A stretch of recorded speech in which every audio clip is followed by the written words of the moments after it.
आंगन पे बड़ी बड़ी अखियां, यमुना से आंगन पे बड़ी बड़ी अखियां, लट लट के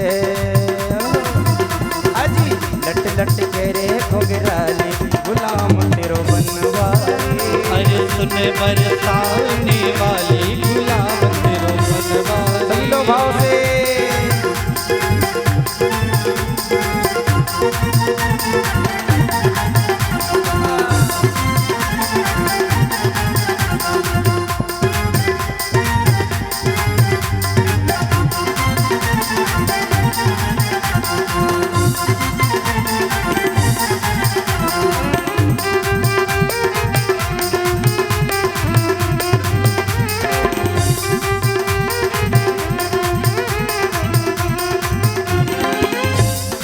बड़ी बड़ी अखियन में झीनो झीनो कजरा, बड़ी बड़ी अखियन में झीनो झीनो कजरा, झीनो झीनो कजरा, झीनो झीनो कजरा, झीनो झीनो कजरा, झीनो झीनो कजरा।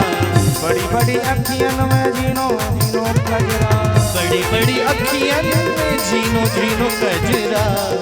घायल हरि बोल। घायल घायल कुंज बिहारी गुलाम तेरो बनवाली।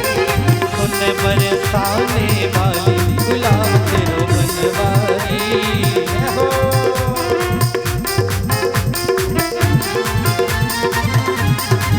बोलिए राधा रानी की।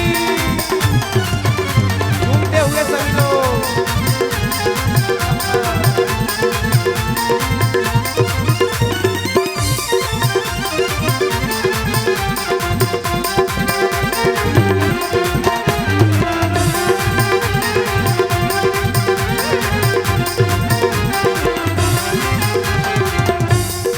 बड़े बड़े देव द्वार पे ठाड़े, बड़े बड़े देव द्वार पे ठाड़े, द्वार पे ठाड़े, द्वार पे अरे ठाड़े, द्वार पे ठाड़े, द्वार पे ठाड़े। बड़े बड़े देव द्वार पे ठाड़े, बड़े बड़े देव द्वार पे ठाड़े। बाट अजी बाट तकत है बेचारे गुलाम तेरो बनवाली। अरे बाट तकत गिरधारी गुलाम तेरो बनवाली। फूल बरसाने वाली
कदम की डाल पे झूला डरो, कदम की डाल में झूला पड़ो है, कदम की डाल पे झूला डरो, कदम की डाल में झूला पड़ो है, झूला डरो है हाँ झूला डरो है, झूला डरो है, हाँ झूला डरो है। कदम की डाल पे झूला डरो है। कदम की डाल पे झूला डरो है। एक बार सभी लोग हाथ उठा लो, कम से कम जो बैठे हैं नाचने वाले तेरे लिए। छोटा छोटा छोटा ले बेचारी गुलाम तेरो बनवारी। अरे सुन बरसाने वाली गुलाम तेरो बनवाली। सुनिए किस किस के संकट दूर कराना है, सभी लोग हाथ उठा लो। सबके संकट दूर करेगी, सबके संकट दूर करेगी, सबके संकट दूर करेगी, सबके संकट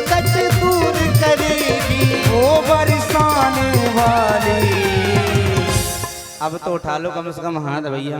बजाओ बजाओ बजाओ राधा नाम की ताली, बजाओ राधा नाम की ताली, बजाओ राधा नाम की ताली, बजाओ राधा नाम की झूमते हुए।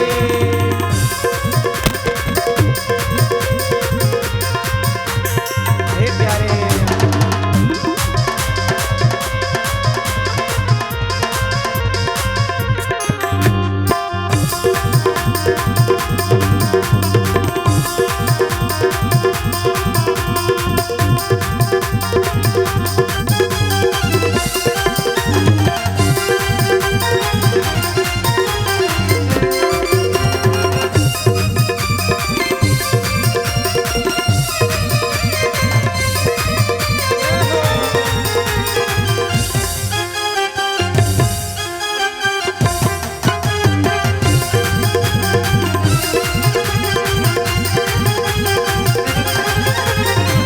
सृष्टि का आधार है राधा, सृष्टि का आधार है राधा, जीवन का आधार है राधा, जीवन का आधार है राधा। राधा नाम है जिस रसना पे, राधा नाम है जिस रसना पे, राधा नाम है जिस रसना में, राधा नाम है जिस रसना पे, उसने भक्ति पाली। तो उठा लो भैया, क्या बात है। बजाओ बजाओ बजाओ राधा नाम की ताली, बजाओ राधा नाम की ताली, बजाओ राधा नाम की ताली, बजाओ राधा राधे राधे।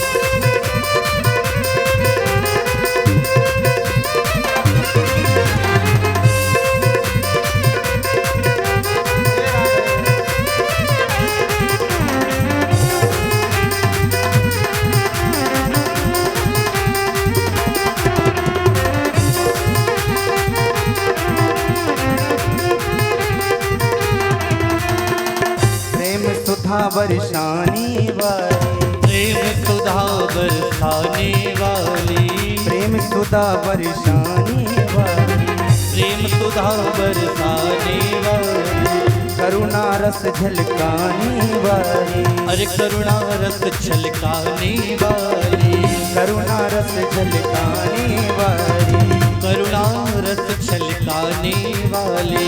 तन मन शीतल कर जीवन में, तन मन शीतल कर जीवन में, तन मन शीतल कर जीवन में, तन मन शीतल कर जीवन में, भर देगी खुशहाली।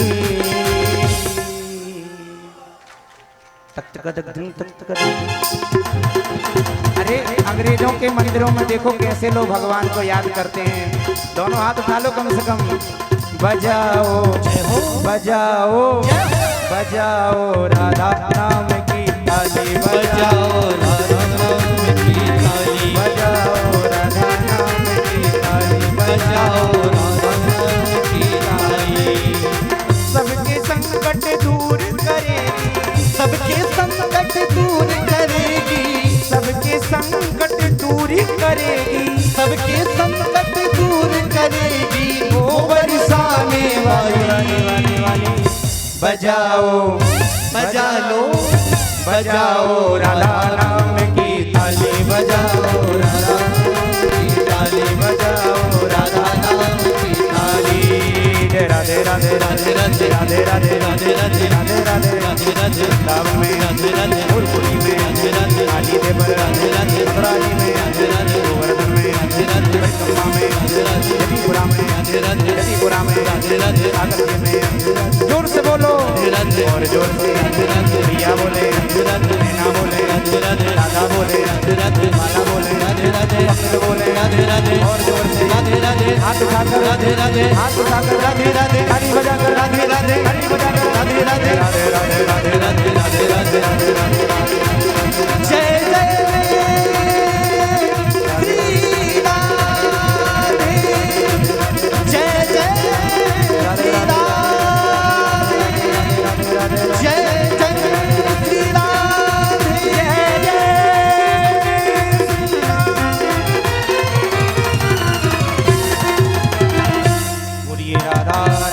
सरकार की जय हो। एक बार दोनों हाथ उठाएं और क्या बोलेंगे? अरे आवाज ना आई, वृंदावन तक तो पहुंचाए दो। क्या बोलेंगे? आइए सभी लोग विराजमान हो जाएं।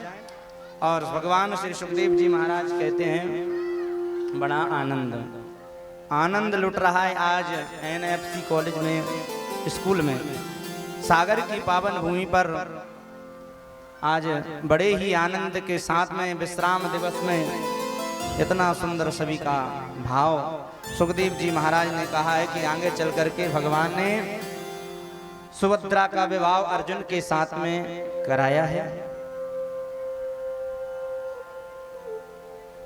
और फिर भगवान ने समस्त यदुवंशियों को शिक्षा दी है, कहा है कि जीवन में ध्यान रखना, कभी भी कोई गलती हो जाए तो मैं क्षमा कर दूंगा, लेकिन अपने से किसी ब्राह्मण संत का अपराध ना होवे।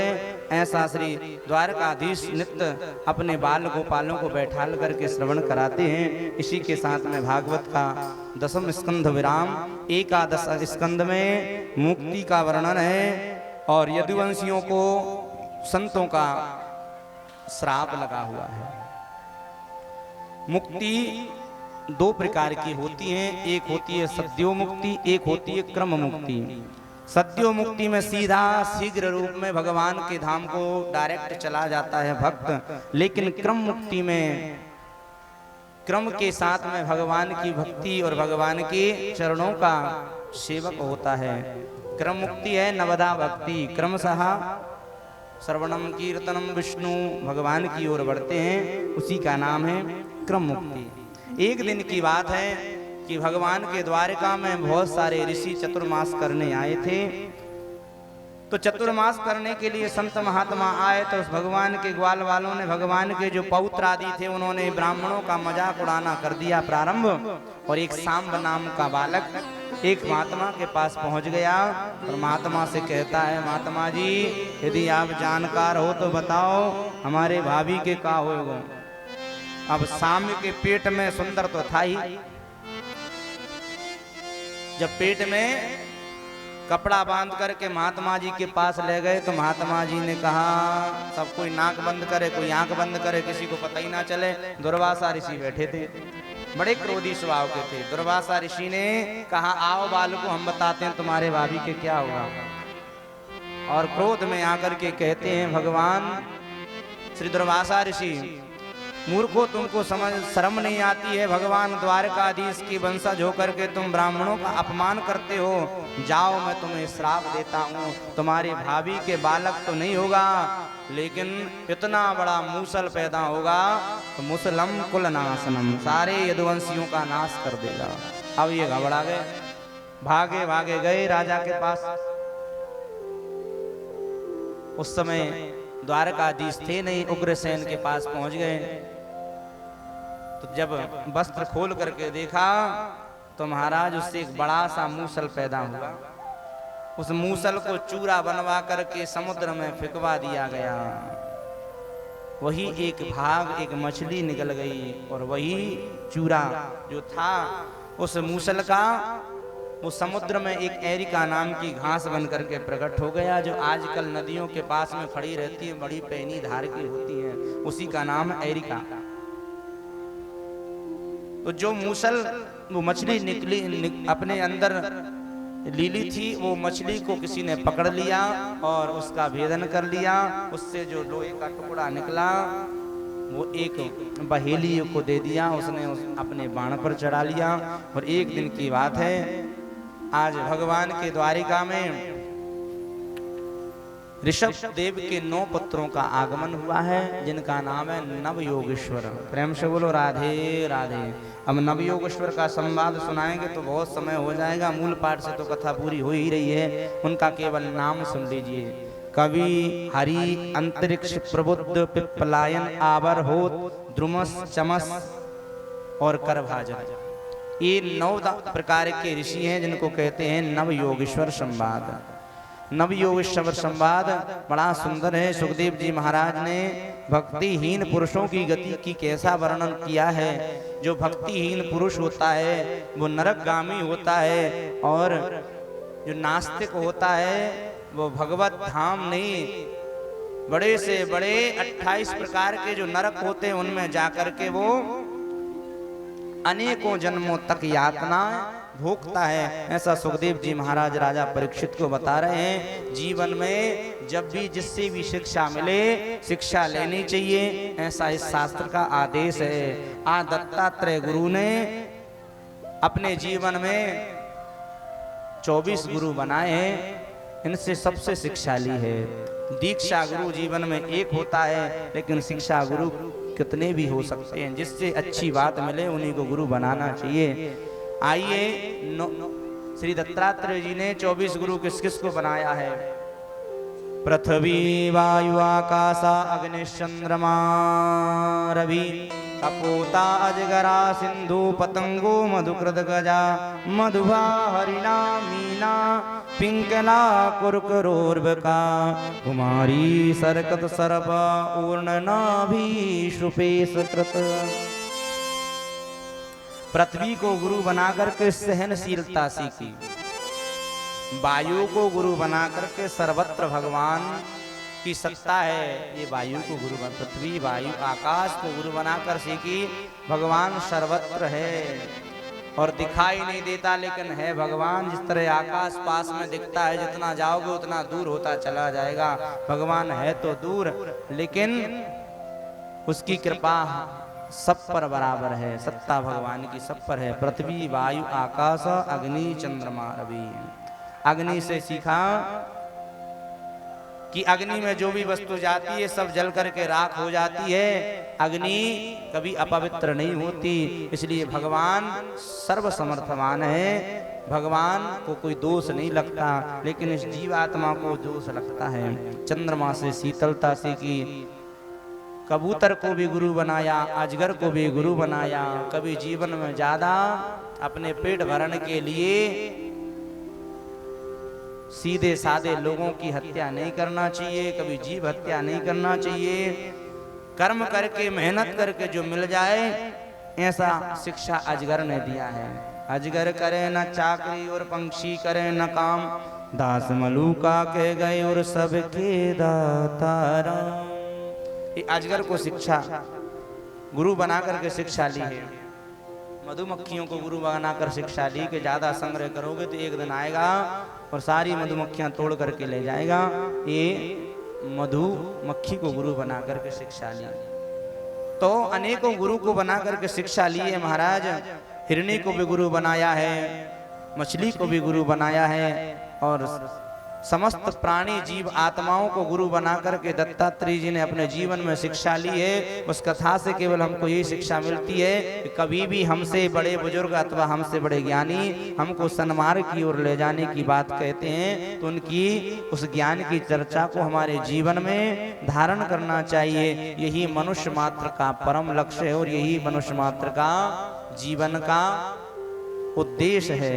प्रेम से बोलो वृंदावन बिहारी लाल की जय। आगे चल के सुखदेव जी महाराज ने क्रिया योग का वर्णन किया है, भगवान के विराट स्वरूप का वर्णन किया है, और इसी के साथ में भागवत का 11 स्कंद विराम 12 स्कंद में कलयुग का वर्णन है। इस संसार में कैसे कैसे कलयुगी प्राणी होंगे जो भगवान की कथा को नहीं मानेंगे, अपने ही ग्रंथ को मानेंगे, ऐसा इस कलयुग में बताया गया है। सुखदेव जी महाराज कहते हैं, राजन परीक्षित, आज 7वां दिन पूरा होने वाला है, इसलिए अभी तक तुमने हमसे प्रश्न किए, आज हम आपसे प्रश्न करते हैं।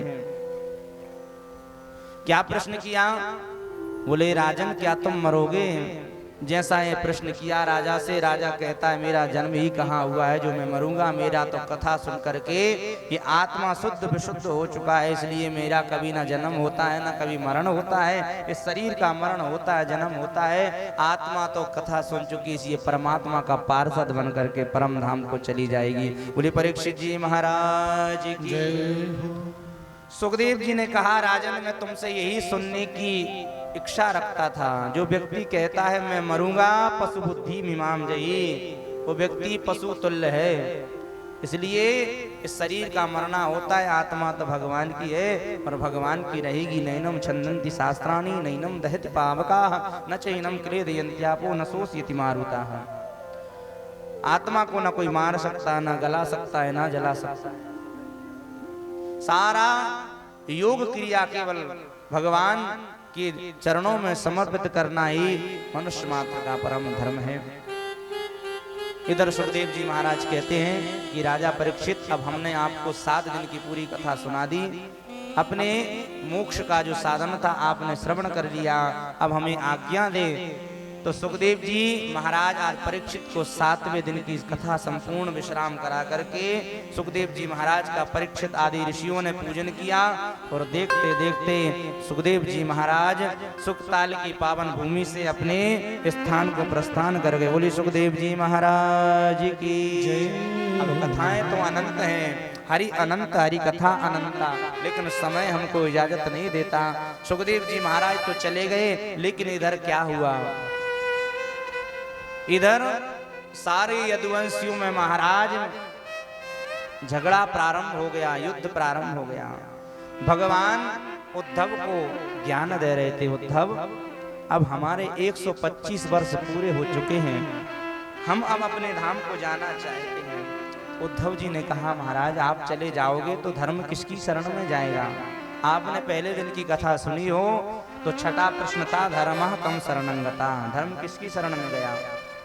आज भगवान ने कहा उद्धव जी जिनको भी मेरा दर्शन करना है कहीं ढूंढने की जरूरत नहीं है, भगवान की पावन भागवत की इस ग्रंथ को उठा करके देख लेना। और जिनको भी भगवान का दर्शन करना है भागवत भगवान के ग्रंथ को उठा करके अपने जीवन में हृदयंगम कर लेना, मैं वहीं पर मिल जाऊंगा, क्योंकि प्रत्यक्ष कृष्ण एव ही, प्रत्यक्ष भगवान कृष्ण स्वरूप है। इधर देखा उद्धव को ज्ञान देकर के भगवान चरण चिन्हों को पैर पे पैर रखे हुए थे। इधर एक बहेलिए ने एक शिकार सोच समझ करके बाण मार दिया, और जैसे ही बाण मारा भगवान के पैरों में बाण लग गया। दौड़ा दौड़ा बहेलिया आया, कहा महाराज मुझसे इतनी बड़ी भूल। भगवान कहते मैं किसी के ऋण को नहीं रखता, मैंने तुमको बाण मारा था, आज तुमने हमको बाण मार दिया, बराबर हो गया हिसाब। ये बहेलिया पिछले जन्म का बाली है, ये बाली को भगवान ने चुपके से मारा था। तो आज भगवान को गलती तो महसूस हो गई थी कि उस बाली का क्या दोष था। बाली ने कहा भी था मैं बैरी सुग्रीव प्यारा, कारण कमल नाथ मोहि मारा। तो भगवान ने जवाब देकर निकल गए थे, अनुज बधु भगनी सुत नारी सुन सुट कन्या समी चारी, इन्हीं को दृष्टि बिलोक जो ही ताहे बदे कछु पाप न हो। लेकिन भगवान भी किसी का धन नहीं हरण करते।